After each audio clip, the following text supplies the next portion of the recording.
Welcome to Learn Sibelius 6 in 1 hour. You can download a PDF of the Eroica score that will copy in this course from my website www.composerhome.com. If you want, you can also download catch-up files which allow you to jump straight into any individual lesson.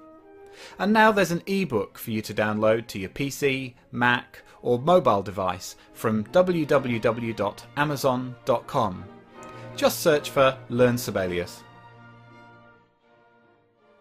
In this lesson, you're going to learn how to record from a MIDI keyboard. Of course, to do this, you'll need to attach a MIDI keyboard to your computer. There's plenty of information on the internet or in my ebook about how to do this. Now there's also a new option in Sibelius 6, which is this button here, and that opens up the on-screen keyboard.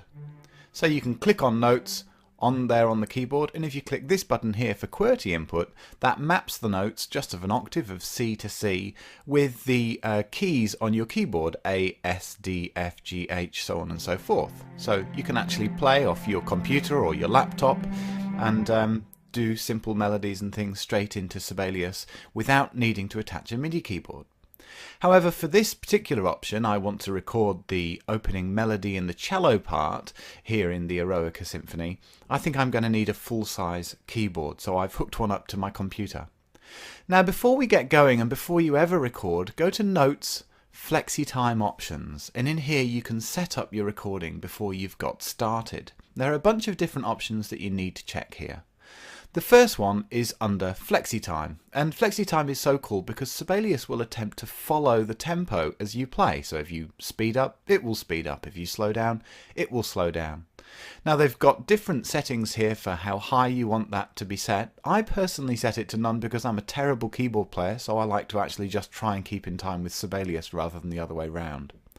We're also going to turn off this option here, record into multiple voices, and the reason for that is that we don't actually need to record more than one note at once in our cello part, as you might if you were in, say, a piano part where you might have notes of different lengths in the same staff. Now we're going to click on the notation tab at the top, and this is the most important setting before you record in Sibelius. It's called Adjust Rhythms. In some other programs it's called quantization. You set this before you record, so you need to think what's the minimum duration that you're actually going to record. If you look at the cello melody, the shortest duration that I play is a crotchet. So if I set that to crotchet, Sibelius will fix the timing of every note I play. If it's slightly ahead or behind that crotchet note length, Sibelius will make sure that it displays nice and neatly as crotchets, and I don't have silly note lengths left there, like tied over hemi-demi semiquavers. And you can see here as well there are a few other settings for staccatos and things like that, but you don't need to worry about a lot of those right now. So once you've done that, click OK, and we're ready to record.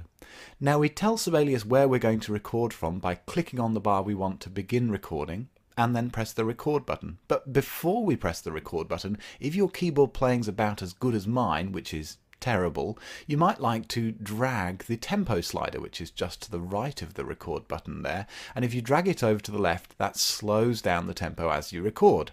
So you can record your part at a slower tempo and then speed it back up when you play it to your friends later, and it will be impressively quick.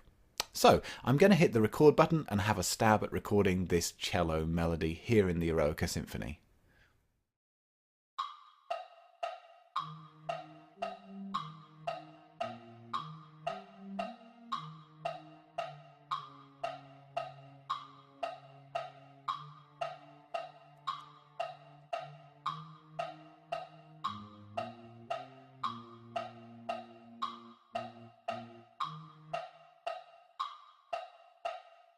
When it's finished, you can press Escape to stop recording, or just click the Stop button or the Record button again on the playback window.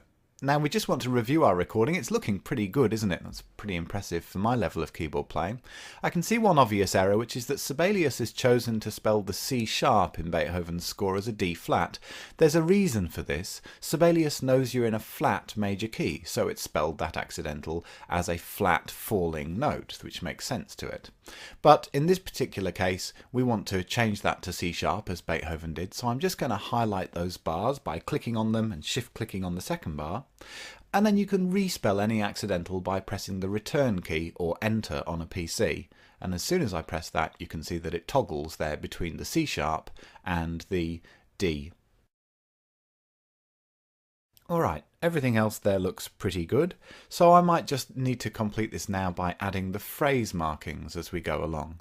Now phrase markings in Sibelius are made up of long slurs, so if I look at the score I can see there's one that begins right at the start, so I'm simply going to click on the first note and then press S for slur, and that draws a slur to the second note. Now to space out that slur, I simply press the space bar. So I'm going to tap space bar a couple of times to space that out to go over those 4 notes and create a phrase mark. Again, now I'll click on the next note where the next slur starts, press S, and then space bar once.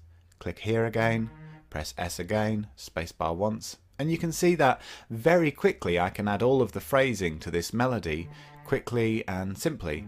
S space space. Now, should you ever need to change the automatic shape that Sibelius draws with your slur, if you zoom in on the slur while it's selected, you can see 6 handles, and you can click on any one of those little square handles there and drag it around to alter the position and shape of the slur. If you want, you can create some pretty weird looking slurs. But you'll find that generally Sibelius does a great job of drawing excellent automatic slurs, and it even does some cool things like moving slurs out of the way of notes that come underneath them.